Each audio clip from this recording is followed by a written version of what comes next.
O bull market cripto pode estar chegando e com isso novas altcoins, novos projetos acabam surgindo, levando esse ciclo de alta a um potencial imensurável, como a gente teve já em 2021, como a gente teve em 2016, 2017, entre outros ciclos de altas no passado. A questão aqui é, os projetos que vão entregar os maiores retornos, as maiores valorizações, ainda não estão aqui contando história. São esses projetos que vão surgir em meio ao bull market, em meio à euforia, que vão entregar esses retornos mais altos aqui. E é justamente o que eu vou te ensinar a olhar nesse vídeo de hoje. Como encontrar os projetos antes deles explodirem, antes de estar na boca do povo. Você vai aprender a analisar isso na prática, porque eu vou te dar 2 métodos, 2 estratégias fáceis que qualquer um consegue aplicar para você começar a aplicar agora antes que o bull market chegue e que você consiga ter maiores resultados lá em 2024, fechou?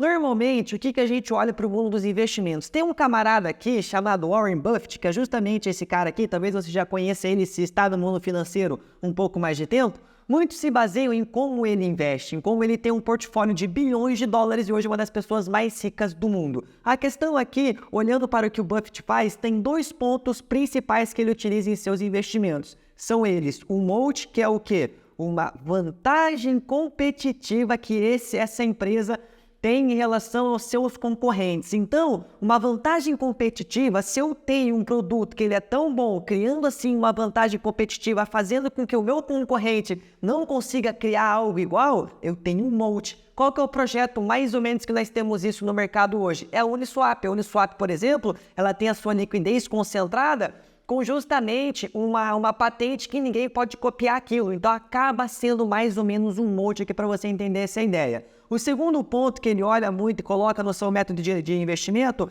é o valor intrínseco das coisas, que é o quê? Aquele valor que está escondido, aquele negócio que está por debaixo, que é o que eu sempre falo para vocês. O foco no fundamento, o que tem de fundamento de fato, porque o valor daquele projeto, o valor daquela empresa, no caso, o preço vai seguir, tende a encontrar esse valor intrínseco. Justamente esse gráfico que está aparecendo aqui na tela é um valor flutuando, ficando cada vez mais com fundamento ou menos fundamento, e o preço desse ativo flutuando junto com isso. Em uma hora ou outra ele tende a se encontrar. Porém, esses são métodos de avaliação voltados para investimentos mais consolidados. Estamos falando aqui, por exemplo, de um Bitcoin, estamos falando de Ethereum, que tem um monte, que tem uma vantagem competitiva, que tem um valor intrínseco muito forte. Então, são projetos mais para o longo prazo. Agora, para a gente conseguir aplicar isso para projetos especulativos, para altcoins, não dá para utilizar exatamente esse método aqui. Por quê? Porque não é possível em DeFi.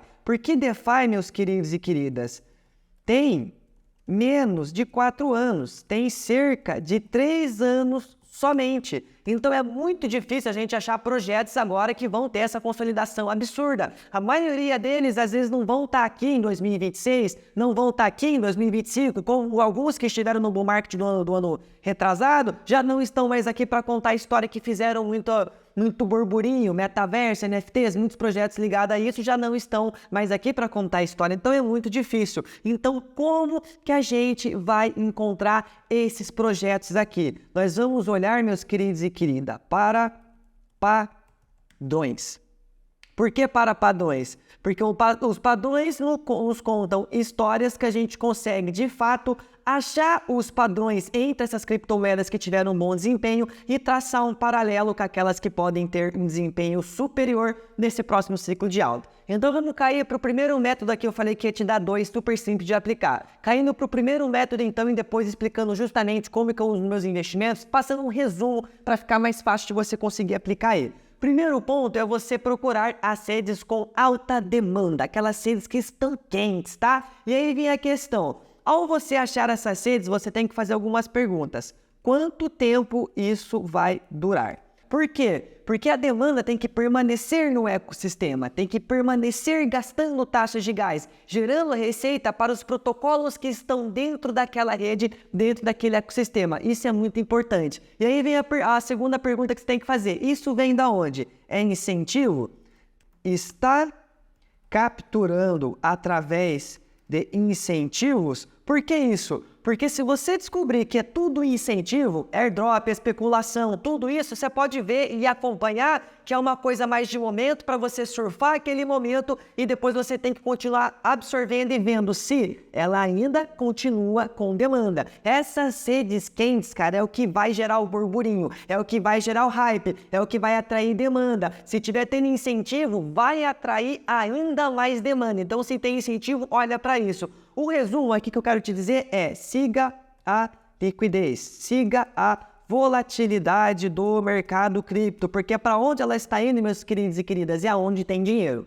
Aonde você vai ver isso para seguir? Onde é que eu consigo ver essa demanda? Onde que eu consigo ver se ela está quente ou não? No DeFi Lama você vai conseguir ver isso. No momento que você cair no site do DeFi Lama, clica aqui, ó, em Chains. Vai abrir para você as principais sedes com os maiores números de TVL nesse ladinho direito aqui que eu estou mostrando para você, tá? Os maiores TVLs aqui. E nesse caso a gente consegue ver o quê, ó? Que a rede do Bitcoin ganhou muita atração nessas últimas semanas, esses últimos 7 dias e principalmente no último mês. Outra rede que atraiu bastante demanda foi aqui, ó, a Solana, foi a Avalanche. Então essas sedes a gente consegue ver que está tendo um aumento, diferente de quem? Se a gente pega a Base aqui, ó, nos últimos 7 dias caiu, no último mês caiu. Por quê? Porque, pegando esse exemplo que eu estou te dando agora, o que estava atraindo demanda para a Coinbase? Friendstack, aquele aplicativo social que fez muito barulho. O aplicativo começou a cair, parou de atrair demanda, o ecossistema já começa a sentir. Por isso que é importante você ver, ok, a rede está com demanda, maravilha. Quanto tempo isso vai durar? Tem incentivo? Qual que é esse incentivo? O que está atraindo demanda para o ecossistema? É isso aqui que você tem que ver. Um exemplo que eu trago aqui para vocês é, por exemplo, 2021, 2022. Qual que eram as blockchains que estavam com uma narrativa absurda? Solana, a Luna, que foi a falência, Avalanche, Phantom, entre outras redes que estavam nessa narrativa de L1, projetos, games, NFTs. Então, ali que eu deveria de especular, onde tem demanda, onde está tendo incentivo, onde está tendo dinheiro travado ali dentro, crescendo cada vez mais. Em 2023, onde é que estão as narrativas, especulações e demanda hoje? Optimism. Se a gente pega aqui Arbitrum.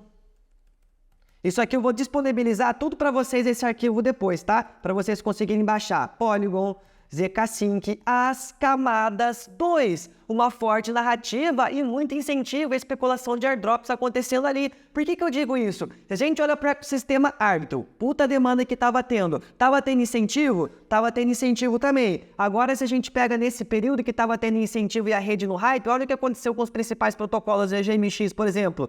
Multiplicou, saiu de $20, foi bater praticamente $90. A Radiant Capital, também o aplicativo de empréstimo no ecossistema da Arbitrum, saiu de centavos, cortou vários zeros e foi bater cerca de 0,40, 0,50 aqui. Então, quando a gente pega essa narrativa, vê que tá quente, tem incentivo, pega os principais protocolos e começa a dar uma olhada dentro daquela rede. Já falei para vocês no vídeo passado qual que seria a aposta mais segura que menos arriscada. Arbitrum, você investe no ecossistema como um todo, tá? Já vou falar para vocês os projetos também que eu estou olhando para a gente colocar isso aqui em perspectiva utilizando esses pontos que eu estou falando para vocês. Agora, indo para o segundo ponto, viu que tem demanda, tá rolando incentivo, tá tendo demanda ali pela rede, as pessoas estão utilizando, a gente vai para o segundo ponto, que é o quê? Ver se esse projeto tá inclusive uma narrativa forte e ver se ele tem um PNF. O que é isso?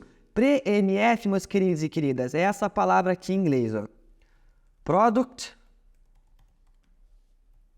Market Fit. Que é o quê? Um produto que ele se encaixa no mercado. Um produto que ele consegue justamente ter uma demanda específica para ele. Ethereum você pode ver que é muito forte em DeFi. Solana você pode ver que é muito forte em jogos NFTs. Então, um Product Market Fit, um produto que ele acaba se encaixando no mercado, fazendo aquilo gerar receita e crescer o protocolo. Então, encontrar narrativa e um PMF para esse protocolo aqui. O que eu trago como narrativas para vocês? Real Yield fez muito barulho. GMX estava inclusa naquele Real Yield. Então, além de estar em um ecossistema que estava tendo bastante demanda, bastante incentivo, o próprio projeto estava incluído em uma narrativa e tinha um produto, um Market Fit, que era justamente o protocolo do GMX. Quantas pessoas... Eu tenho dinheiro travado lá até hoje, farmando Ethereum para mim, sem eu ter que ficar lá o dia inteiro. Aquilo já está mais de um ano farmando Ethereum para mim. Então é um protocolo que encontrou uma narrativa muito forte. NSDeFi é outro protocolo. A gente pode colocar Lido aqui, a gente pode colocar até mesmo aquela narrativa dos Liquid Restaking Tokens aqui, que é justamente Engineer, que eu já falei para vocês desse projeto, que tá para vir o airdrop desse projeto aqui, que acaba sendo interessante. RWAs, que a gente poderia colocar aqui, Chainlink. Então, olha isso e vê se ele tem um produto market fit para o mercado e se tá numa narrativa forte. Aí a gente parte para o quê? Como saber, né? Como saber se esse protocolo está numa narrativa forte ou não? Aquilo que eu já falei para vocês, siga a liquidez, siga a volatilidade, siga a demanda, siga o TVL que está dentro daquele protocolo. Siga o número de usuários que estão interagindo com aquilo ali, que acaba sendo uma forma de você ver. Aqui está tendo bastante demanda, aqui tem bastante dinheiro, aqui vai ter justamente um Product Market Fit para isso aqui conseguir crescer. Analisa isso. E aí a gente cai para o segundo ponto de como saber. Pontos de inflexão. Catalisadores, que vão fazer o quê? Atrair ainda mais atenção e hype para aquele projeto. Como assim, Lucas? Se a gente olha aqui alguns catalisadores, é muito importante a gente distinguir isso. O que não é catalisador. Isso aqui vocês vão até pirar e pode até gerar uma polêmica, que é o quê? Parcerias. Por que parcerias não é um catalisador? Isso não gera mais receita, isso não gera mais incentivo para usar o ecossistema. Isso faz o quê? Isso gera credibilidade. É a única coisa que as parcerias trazem, gerar credibilidade em sua maioria. Isso não vai fazer o projeto subir muito, gerar mais receita, ali dificilmente isso acaba acontecendo. Então as parcerias são mais voltadas para ganhar credibilidade, ganhar espaço no mercado, tá? Deixa eu colocar certinho aqui, parcerias. Outro ponto que não é um catalisador que a gente pode colocar aqui para vocês, recompra de tokens e queimas, que muitos projetos pretendem fazer, né? Vários outros projetos aí. Isso não reflete diretamente no preço e pode estar já precificado a BNB. Por que não está subindo com todas essas queimas e tudo isso que vem acontecendo? Solana está subindo mais. Solana subiu mais. Chainlink subiu mais. Então tem que olhar para isso e ver o que são catalisadores positivos. Vamos colocar aqui agora, ó, catalisadores positivos, que de fato agregam em possíveis valorizações. Depois eu arrumo os erros de português aqui, tá? Para disponibilizar para vocês depois. Primeiro ponto aqui que a gente pode pegar como essas parcerias. Vamos colocar aqui grants barra o CETIP aí, por exemplo, da Arbitrum. Incentivos, tá? Como um todo, que é o quê? Dinheiro fluindo para o ecossistema. Vai ser utilizado como incentivo de farming, logo atrai mais demanda e isso atrai o hype, atrai dinheiro. Isso é um catalisador positivo. Aquilo que eu falei para vocês da Arbitrum essa semana era justamente o quê? Esses 50 milhões que estão sendo injetados no ecossistema. Esse dinheiro é utilizado para atrair demanda, para atrair essa demanda gerando mais receita, para gerar um hype ali dentro do protocolo. Então isso acaba sendo bem importante. Outro ponto que a gente pode colocar aqui, listagem em novas corretoras, porque isso dá mais visibilidade, mais facilidade de compra do token, gerando assim possível maior demanda. Então é isso que a gente tem que estar olhando como catalisador, o que é um catalisador verdadeiro e o que não é um catalisador tão verdadeiro assim. Muito importante, porque você tem que ver se esse catalisador vai fazer ter hype naquele projeto, vai ter incentivo, vai atrair demanda ou não. Aqui está um exemplo, depois eu vou estruturar um pouco melhor para passar para vocês, que o link vai estar aqui embaixo junto no comentário fixado no link desse board aqui. Então, resumindo, meus queridos e queridas, eu quero que vocês tenham o seguinte, foco. Por que foco?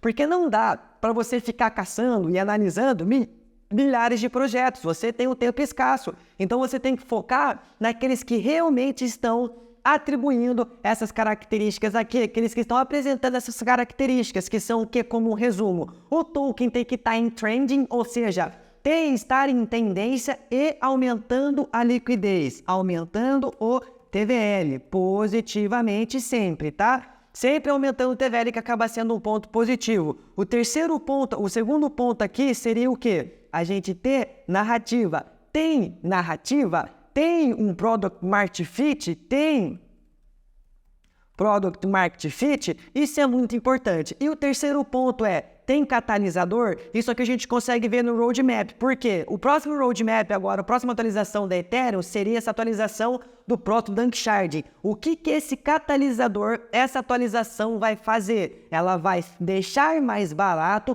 os custos das rollups, os custos das camadas 2. Isso é um catalisador positivo. Por quê? Porque essa mudança vai permitir um custo de uso mais barato, permitindo os usuários negociarem mais aquelas entes, porque vai estar mais barato agora para negociar. E isso acaba gerando mais demanda, mais receita como consequência. Então, o catalisador pode estar em seus roadmaps para você ir acompanhando e saber se isso vai ter um efeito positivo ou não, tá? Agora, meus queridos e queridas, tudo que eu peço para vocês é me seguir lá no Instagram, lucas.amêndola, com 2 As no final, porque assim você consegue cair no Instagram oficial. Vou deixar o link no comentário fixado aqui embaixo para você clicar aí direto, junto com o link também da abertura de vaga do DeFiverso de pré-inscrição que a gente vai ter em novembro com a Black Friday, que só acontece uma vez no ano, e também aqui o link desse material que eu vou deixar aqui para vocês. Fiz num formato diferente, então queria saber se vocês gostaram desse formato, com as 2 características, os 2 métodos, depois um resumo aqui do método. Quero saber, me deixem nos comentários se você prefere assim, eu escrevendo, que fica melhor, ou se você prefere de um formato que eu tava circulando e desenhando melhor. Deixa aqui nos comentários, que é muito importante, que